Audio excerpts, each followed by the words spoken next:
അവരെ വിശ്വാസം എങ്ങനെയുണ്ട്? 2010 ജൂലൈ മാസത്തിൽ പുറത്തിറക്കിയ സലഫികളുടെ മുജാഹിദിന്റെ മുഖപത്രമായ അൽമനാർ കേരളത്തിൽ മലയാളത്തിൽ എൻ്റെ കയ്യിലുണ്ട്. അതിലെന്താ പറഞ്ഞത്?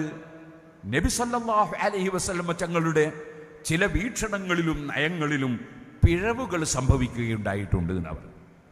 റസൂലുള്ളാഹി സല്ലല്ലാഹു അലൈഹി വസല്ലംക്ക് പിഴവ് പറ്റിയിട്ടുണ്ട്. ആരാ പറയുന്നത്? സലഫി മൗലവി.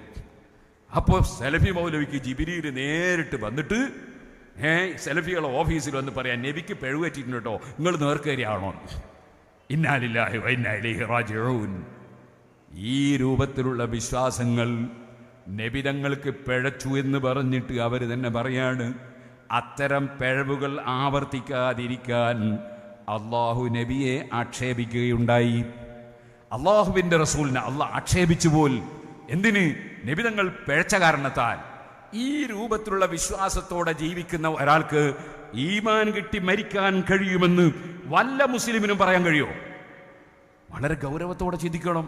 ചിലർ വിചാരിക്കും, അതെന്താ ഇപ്പൊ സംഗതി, നമ്മൾ കൈ ഇങ്ങനെ പൊക്കിളിന്റെ മേലെ നെഞ്ഞിന്റെ ചോടക്കെട്ടുമ്പോൾ കുറച്ചാളുകൾ ട്രാൻസ്ഫോമറിന്റെ മേലെ വരച്ചു വെച്ച പോലെ ഇങ്ങനെ നെഞ്ഞത്ത് വെക്കൂന്നല്ലാതെ അതൊന്നുമല്ല വിഷയം. അതൊന്നുമല്ല വിഷയം. അത് വിഷയം തന്നെയാണ്. എന്നാൽ വിഷയം കിടക്കുന്നത് എവിടെയാ? ഈമാൻ കിട്ടി മരിക്കൂല. ഈമാൻ കിട്ടി മരിക്കാനുള്ള വിശ്വാസത്തിനെതിരായ വിശ്വാസങ്ങളും കർമ്മ പദ്ധതികളുമാണ് സുന്നത്ത് ജമാഅത്തിന്റെ വിരോധികളെ കൈവശത്തിലുള്ളത്.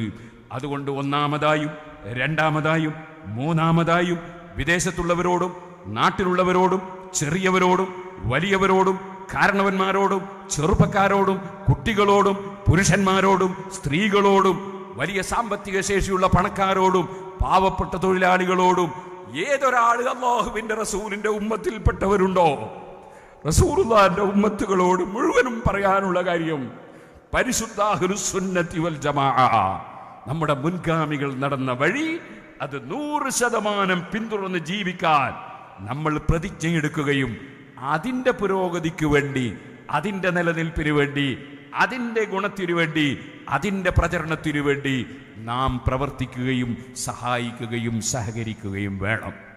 അല്ലാഹു ജല്ല ജലാലുഹു അതിന് നമുക്ക് തൗഫീഖ് നൽകട്ടെ.